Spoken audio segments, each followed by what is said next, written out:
ကျွန်တော်တို့လူသားတွေကအခြားလူခံစားနေရတဲ့အရာတွေကိုသူတို့ထုတ်မပြောရင်မသိရတာကြောင့်အထင်အမြင်လွဲမှားပြီးမှားယွင်းဆွဆွဲမိတဲ့ကြပါတယ်အကယ်၍သာသူတို့ရဲ့ခံစားချက်တွေကိုအလွယ်တကူဆက်သွယ်သိမြင်နိုင်မယ်ဆိုရင်ပိုကောင်းတဲ့အနာဂတ်ကိုဖန်တီးနိုင်ခဲ့ကြမလားဇလန်အစားမှာတော့စောရောင်ချောဆိုသူကဒီနေ့ဒွန်ရီအစားအုံမှာဇီဝအကြမ်းဖက်တိုက်ခိုက်မှုပြုလုပ်မှဖြစ်ကြောင်းနဲ့သူကိုယ်တိုင်ကဒီဗိုင်းရပ်ကိုတားဆီးနိုင်မှဖြစ်သေးဖြစ်ကြောင်းရဲစခန်းကိုဖုံးဆက်ပြောထားပါတယ်ဒွန်ရီအစားအုံထဲမှာတော့ Change Bio ကုမ္ပဏီရဲ့ကိုယ်စားလှယ်ခံဦးချောဦးဆောင်ပြီးနည်းပညာမိတ်ဆက်ပွဲကျင်းပနေပါတယ်ကွန်ဆယ်ချောင်းနဲ့ဂယူဆောင်တို့ကလွန်ခဲ့တဲ့10နှစ်လောက်ကတည်းကကွာရှင်းခဲ့ကြတဲ့လင်မယားတွေဆိုပေမဲ့အခုထိကောင်းမွန်တဲ့ဆက်ဆံရေးအဖြစ်ရပ်တည်နေကြပါတယ်ဂယူဆောင်ကလက်ရှိမှာဒုတိယအိမ်အောင်နဲ့သမီးလေးတစ်ယောက်ရှိနေပြီဖြစ်ပြီးလက်ရှိမိန်းမဂယူဆောင်နဲ့ကွန်ဆယ်ချောင်းတို့ရဲ့ဆက်ဆံရေးကိုနားလည်ပေးထားပါတယ်ဂယူဆောင်ကလောလောလတ်လတ်ကမှအလုပ်ပြုတ်ထားတဲ့ကွန်ဆယ်ချောင်းသူလုပ်နေတဲ့ Change Bio ကုမ္ပဏီမှာအလုပ်သွင်းပေးဖို့စီစဉ်ပေးထားပါတယ်သူတို့နှစ်ယောက်ဇီဝနည်းပညာမိတ်ဆက်ပွဲကိုရောက်တဲ့အခါကိုယ်စားလှယ်ကန်ဦးချောကသူတို့ဖန်တီးထားတဲ့စုပေါင်းညံ့ရည်လို့ခေါ်တဲ့နည်းပညာအသစ်အကြောင်းကိုရှင်းပြနေပါတယ်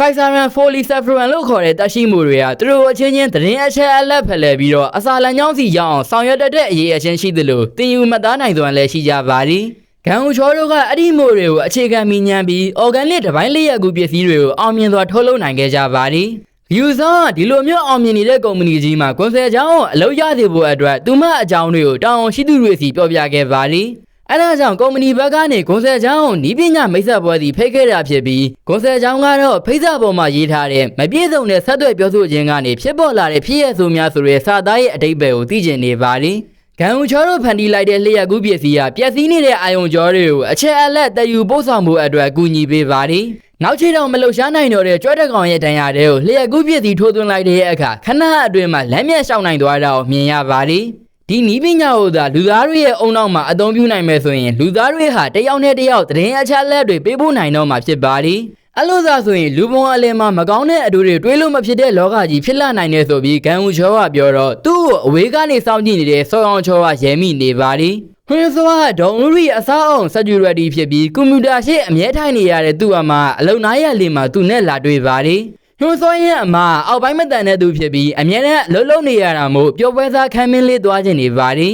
။အဲဒါကြောင့်ညွှန်စောလည်းနောက်အပတ်ကျရင်သူ့အမကိုလိုက်ဖို့ပေးမယ်လို့ပြောလိုက်ပါတယ်။တစ်ဖက်မှာတော့အကြမ်းဖက်တိုက်ဖြတ်ရေးဒူရဲမှုကစောရောင်ချောဟာဒေါ်ဦးရီအစာအုပ်ကိုအကြမ်းဖက်မဲ့ဆိုပြီးသတင်းပေးထားကြောင်းဂန်ဦးချောကိုဖုံးဆက်ပြောပြလာပါတယ်။ဂန်ဦးချောတွိုလက်ထဲဝင်သွားတော့သူ့အနောက်ကိုစောရောင်ချောလိုက်လာပါတယ်။ဂယူဆောင်ဂန်ဦးချောကိုတွားနှုတ်ဆက်ဖို့ပြောလို့ကွန်ဆယ်ချောင်းလဲဂန်ဦးချောအနောက်ကိုလိုက်လာပေမဲ့ဂန်ဦးချောနဲ့စောရောင်ချောတို့ပြဿနာတက်နေတာကိုမြင်လိုက်ရပြီးလှည့်ပြန်ခဲ့ပါတယ်။တကယ်တော့ဂန်ဦးချောကစောရောင်ချောရဲ့သူတည်တနာတွေကိုစိုးရတယ်လို့ပြောပြီးတော့မှစောရောင်ချောရဲ့စုပေါင်းညံ့ရည်သူတည်တနာကိုလူယူကနာမည်ကောင်းဝင်ယူသွားတာဖြစ်ပါတယ်။ဂန်ဦးချောရဲ့အမြင်မှာစောရောင်ချောကလူသားတွေကိုမျိုးတုံးအောင်လုပ်ပြချင်နေတာဖြစ်ပြီးစောရောင်ချောရဲ့အတွေ့ကတော့လူသားတွေမှာဖြစ်ပေါ်တတ်တဲ့မနာလိုစိတ်ရှင်းမြိုင်လိုစိတ်တန်နေရစိတ်စသတွေအပြင်မပြည့်စုံတဲ့ဆက်သွယ်မှုတွေကနေဖြစ်ပေါ်လာတဲ့ဆုံးရှုံးနေတာမှုတွေကိုတားဆီးချင်တာလို့ပြောပါတယ်။အဲ့နောက်စောရောင်ချောကဂန်ဦးချောကိုရုတ်တရက်စီးတဲ့ချောင်းထိုးသွင်းလိုက်တာကြောင့်ဂန်ဦးချောလည်းစောရောင်ချောကိုအိမ်သာထဲမှာပိတ်ထားလိုက်ပါတယ်။ခဏအတွင်းမှာပဲဂန်ဦးချောရဲ့ပါဇက်ထဲကနေထူဆန်းတဲ့အရေးတွေအန်ထွက်လာခဲ့ကတကိုယ်လုံးအကျော်တွေဆွဲနေပြီးနောက်ခွေယူးတကောင်လိုလူတယောက်ကိုပြေးကြိုက်ပါတော့တယ်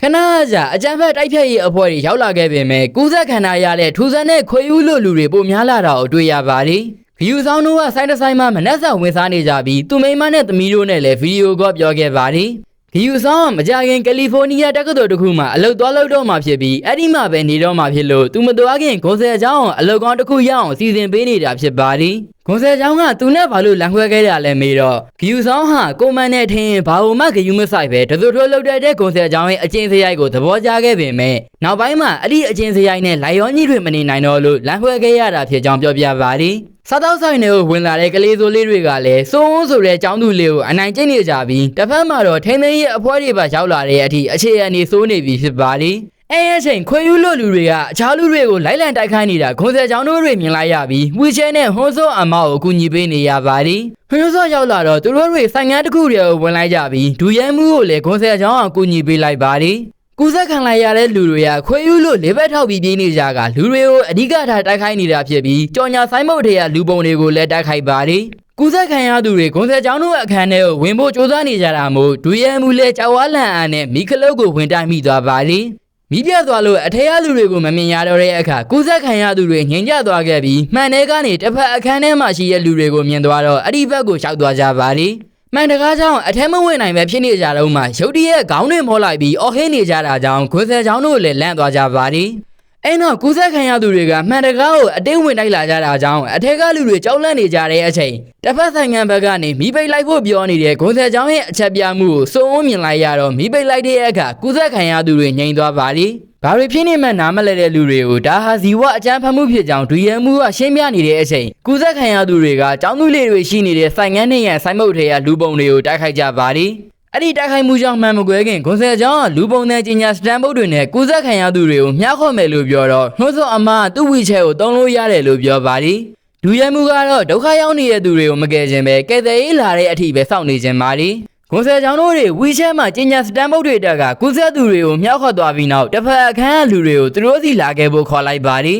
ဒါပေမဲ့ဘူလီချောင်းသူကအကြောက်လွန်နေပြီးမလာရဲပဲဖြစ်နေရကြောင်းဂီယူဆောင်ကတောက်ခေါ်ပေးပါသည်အဲ့အချိန်ကူးစက်ခံရသူတယောက်ကသူတို့ကိုတိုက်ခိုက်လာခဲ့ပြီးဘူလီချောင်းသူဆိုင်ငန်းထဲကိုဝင်နိုင်ခဲ့ပေမဲ့ဂီယူဆောင်ကတော့ထွက်ပြေးနေရပါသည်အဲ့အချိန်ကူးစက်ခံရသူတွေအကုန်လုံးခေါင်းတွေမော်ပြီးအော်ဟင်းနေရင်ကနေမတက်ချနိုင်သွားတဲ့အပြင်ဓာတ်ပုံတွေကလူတွေကိုလည်းမတိုက်ခိုက်တော့ပါဘူးဂီယူဆောင်တယောက်အခန်းထဲကိုပြန်ပြေးဖို့ကြိုးစားပေမဲ့လည်းမအောင်မြင်ခဲ့ပဲကူးစက်သူတွေရဲ့ဝိုင်းဝန်းကိုက်ဖြတ်မှုကြောင့်တည်သွားခဲ့ပြီဖြစ်ပါသည်အာနာပိုင်တွေကတော့ကူးစက်မှုမြန်ဆန်တဲ့ဗိုင်းရပ်အကြောင်းသိပြီးနောက်ဒေါ်ဥရီအစာအုပ်ကြီးကိုအန်ဒီရဲ့ဆုံးဝက်ဖြစ်သတ်မှတ်လိုက်ပါသည်တိတ်ဆုံးသွားတဲ့ဂီယူဆောင်ရဲ့ဖုန်းကစတိုက်လာနေရကြောင်းခွန်ဆယ်ချောင်းလည်းဖုန်းကန်လိုက်ပြီးဂီယူဆောင်ရဲ့မိန်းမကိုအဖြစ်မှန်တွေပြောမထွက်ပဲဖြစ်နေရမို့ဂီယူဆောင်မိန်းမလည်းအခြေအနေကိုခံမှန်းမိလိုက်ပါသည်ကဲဆယ်ရေးတွေကသူတို့ဒုက္ခသည်တွေကိုအရင်လာခဲ့ဦးမှမဟုတ်ပဲဗိုင်းရပ်ကိုအရင်ဆုံးခွဲခြားစိတ်ဖြာဦးမှဖြစ်ကြောင်းဒူရဲမှုကပြောပြလာပါသည်ဒါပေမဲ့ဇီဝအကြမ်းဖက်မှုလှုပ်ဆောင်ခဲ့တဲ့စောရောင်ချောရဲ့ကိုယ်ထဲမှာကာကွယ်ဆေးထိုးသွင်းထားတာဖြစ်လို့စောရောင်ချောကိုဖမ်းနိုင်ရင်အကုန်လုံးအကယ်ခံရနိုင်ကြောင်းထပ်ပြောပြပါသည်။ဂွန်ဆယ်ချောင်းကလည်းစောရောင်ချောနဲ့ကန်ဦးချောတို့တွေအတူရှိနေတာကိုတွေ့ခဲ့ရတယ်လို့ပြောပြပါသည်။ကူးစက်ခံရသူတွေကသူတို့အချင်းချင်းသတင်းအချက်အလက်တွေဖလှယ်ရင်းစင်ငယ်ပြောင်းလဲနေကြပြီးအခုဆိုရင်လမ်းလျှောက်နိုင်တွေကလူတွေကိုလည်းပို့ပြီးတော့ခွဲခြားလာနိုင်နေပါသည်။ပြည့်စိတ်တွေဖယ်ရိုမုန်းအသုံးပြုပြီးသူတို့အချင်းချင်းဆက်သွယ်နေကြသလိုမျိုးကူးစက်ခံရသူတွေကလည်းဆက်သွယ်နိုင်နေကြတာဖြစ်ပါသည်။အဲဒါကြောင့်သူတို့ရဲ့ဆက်သွယ်မှုတွေထဲမှာသတင်းအချက်အလက်အမားတွေကိုရိုက်ထည့်ပေးလို့ရနိုင်ပါတယ်။ပြည့်စိတ်တွေဆိုရင်ဖယ်ရိုမုန်းအသုံးပြုရင်အမားတွေလုံမိတတ်ပြီးတနေရာထဲမှာတေးရဲအထိပက်ပက်လက်ပြေးမိနေတတ်ကြပါလေ။အဲဒါကြောင့်သူတို့ထဲကလူတယောက်ကကူးစက်ခံရသူတွေကိုထူးဆန်းတဲ့အနံ့အသက်ပေးပြီးအခြားလူတွေကမတူညီတဲ့အနံ့အသက်နဲ့လှုပ်ရှားမဲ့ဆိုရင်သူတို့ကိုမှတ်မိမှမဟုတ်ဘူးလို့ဂွန်ဆယ်ချောင်းကရှင်းပြပါလေ။ဘသူအနံသွားပေးမလဲဆိုတဲ့အခါမှာတော့အာကစားသမားဖြစ်ခဲ့တဲ့အဖိုးကြီးကသူတောင်းယူမယ်လို့အတင်းပြောနေရကြောင်းခွင့်ပြုပေးလိုက်ကြပါတယ်။အဲ့နောက်အယုတ်တွေကိုအသိပြင်လိုက်ကြပြီးအဖိုးကြီးရဲ့ခန္ဓာကိုယ်ပေါ်မှာရေမွေးအရည်တွေဖြန့်ပေးလိုက်ပါတယ်။အဖိုးကြီးကအဲ့ဒီရေမွေးအနံ့ကိုကူးစက်ခံရသူတွေရှုမိအောင်လုပ်ရင်နောက်ထပ်ရေမွေးပလင်းတွေယူလာပေးခဲ့ရမှာဖြစ်ပါတယ်။အဲ့လိုနဲ့အဖိုးကြီးလည်းအလင်းအမြန်လှုပ်ရှားပြီးတော့အနီအနာကရေမွေးဆိုင်ကနေသူ့ကိုယ်ပေါ်ကအနံ့နဲ့တူညီတဲ့ရေမွေးပလင်းတွေတွားယူနိုင်လိုက်ပါတယ်။ကူးစက်ခံရသူတွေကတော့အဖိုးကြီးကိုယ်ပေါ်ကရေမွေးအနံ့ကိုမှတ်ထားလိုက်ကအချင်းချင်းသတင်းပို့လိုက်ကြပါတယ်။အဖိုးကြီးလည်းကူးစက်ခံရသူတွေကိုခက်ခက်ကြော်လွားပြီးနောက်ဆိုင်ငန်းထဲကိုအောင်မြင်စွာပြန်ဝင်နိုင်ခဲ့ပါတယ်။အဲ့နောက်ဂွန်ဆယ်ချောင်းတို့ကခုနကယူလာတဲ့ရေမွေးတွေကိုအယုတ်တွေပေါ်မှာဖြန်းလိုက်ပြီးသူတို့လူတွေကတော့ဆိုင်ထဲမှာအသေးရှိနေတဲ့ဓာတ်ဆီတွေကိုကိုယ်ပေါ်မှာတုံလင်းလိုက်ကြပါတယ်။တကားဖုံးလိုက်တော့အထဲကိုဝင်လာကြတဲ့ကူးစက်ခံရသူတွေကသူတို့မှတ်သားထားတဲ့ရေမွေးအနှံ့ထွက်နေတဲ့အယုတ်တွေကိုပဲတိုက်ခိုက်ကြပြီးဂွန်ဆယ်ချောင်းတို့ကအလင်းမှထွက်ပြေးလာကြပါတယ်။အယုတ်တွေကိုတိုက်ခိုက်နေတဲ့ကူးစက်ခံရသူတွေကသူတို့ကိုက်နေတဲ့လူတွေမဟုတ်ဘူးဆိုတာသိသွားတော့အခြားကူးစက်ခံရသူတွေကိုသတင်းလမ်းပို့လိုက်ပါတယ်။သူတို့တွေမလုံမရှမ်းနဲ့ဆက်သွက်နေကြတော့မှဂွန်ဆယ်ချောင်းတို့တွေဓာတ်လေကားတဲ့ပြေးဖို့လုပ်ပေမဲ့ဘူလီချောင်းသူကအရေးတဲ့လူပိပြီးချော်လဲနေပါတယ်။အဲဒါကြောင့်ဂွန်ဆယ်ချောင်းကကူးစက်ခံရသူတွေရဲ့ဆက်သွယ်မှုကိုနှောက်ယှက်ဖို့မီးရက်ချက်ပေးစနစ်ကိုအရာတန်းအောင်လုပ်လိုက်ပြီးရေပန်းတွေထွက်လာအောင်လုပ်လိုက်ပါတယ်။အချို့ကောင်တွေမလုံနိုင်သေးပေမဲ့လှုပ်ရှားနိုင်သွားတဲ့ကောင်တွေကလိုက်ကိုင်းနေရကြောင်းဂွန်ဆယ်ချောင်းတို့တွေအမြန်ပြေးကြရပြီးဟွန်းစောကလည်းခက်တိုက်ခိုက်ပြီးတော့မှဓာတ်လေကားတဲ့ဝင်နိုင်လိုက်ပါတယ်။စောရောင်ချောဟာထူးချွန်တဲ့ဇီဝသိပ္ပံပညာရှင်တယောက်ဖြစ်ပေမဲ့ဘာကြောင့်အကြမ်းဖက်သမားဖြစ်သွားရတယ်လဲဆိုတာလူတွေနားမလည်နိုင်ဖြစ်နေကြပါတယ်။စောရောင်ချောရဲ့အဖေဖြစ်သူကလည်းတက္ကသိုလ်ဇီဝဗေဒပေါမောက္ခတယောက်ဖြစ်ခဲ့ပေမဲ့ကျောင်းသားတွေရဲ့ရန်ပုံငွေကိုအလွဲသုံးစားလုပ်ခဲ့တယ်ဆိုပြီးသတင်းတွေပေါက်ကြားခဲ့ပူပါတယ်။အဲ့ဒီသတင်းတွေပေါက်ကြားလာလို့စောရောင်ချောရဲ့အဖေဟာသူ့ကိုယ်သူတတ်သိသွားခဲ့ပါတယ်။သတင်းသမားတွေကတော့စောရောင်ချောအကြမ်းဖက်သမားဖြစ်သွားရတာသူ့အဖေနဲ့သက်ဆိုင်နေလိမ့်မယ်ဆိုပြီးဝေဖန်နေကြပါတယ်။ဂွန်ဆယ်ချောင်းတို့ကစောရောင်ချောရှိနိုင်မဲ့၃တက်မြောက်ကိုတက်လာခဲ့ကြပြီးတွန်းလက်ထဲမှာပိတ်လောင်ခံထားရတဲ့စောရောင်ချောကိုတွေ့လိုက်ရတော့ဒူရဲမှုကလက်ထိတ်ခတ်လိုက်ပါတယ်။စောရောင်ချောကကူးစက်ခံရသူတွေရဲ့ဆက်သွယ်မှုကိုဖျက်တောက်ဖို့ရေဖြန်းလိုက်တဲ့ဂွန်ဆယ်ချောင်းကိုတော်ရယ်လို့ချီးကျူးပါတယ်။ဒါပေမဲ့ရေတွေကအငွေ့ပြန်တာမြန်လို့ဆက်သွယ်မှုကွန်ရက်ကလေတူနဲ့ရောနှောသွားပြီးစီစဉ်မှုပုံမြန်သွားမှဆိုပြီးပြောပြပါတယ်။ ကွန်ဆယ်ချောင်းတို့တွေဆောင်းအောင်ချောကိုဖမ်းမိပြီဆိုပေမဲ့လည်းကဲတဲ့ရဲ့အဖွဲ့တွေကသူတို့ဒီနေရာအထိလာခဲ့မှာမဟုတ်ကြောင်းဒူရဲမှုကပြောပြလာပြန်ပါတယ်တောင်ရှိသူတွေကကုသခံရသူတွေကိုလူနာတွေအဖြစ်သတ်မှတ်ထားတာဖြစ်လို့လက်လွတ်စပယ်တပ်ပြည့်အောင်မှာမဟုတ်ပဲသူတို့ဘာသာကဲတဲ့ရဲ့အဖွဲ့ရှိတဲ့ခေါမိုးထက်ကိုတွားရမှာပါအဲဒါကြောင့်လူတွေညှဉ်းညူနေကြတော့မှညှိုးစောက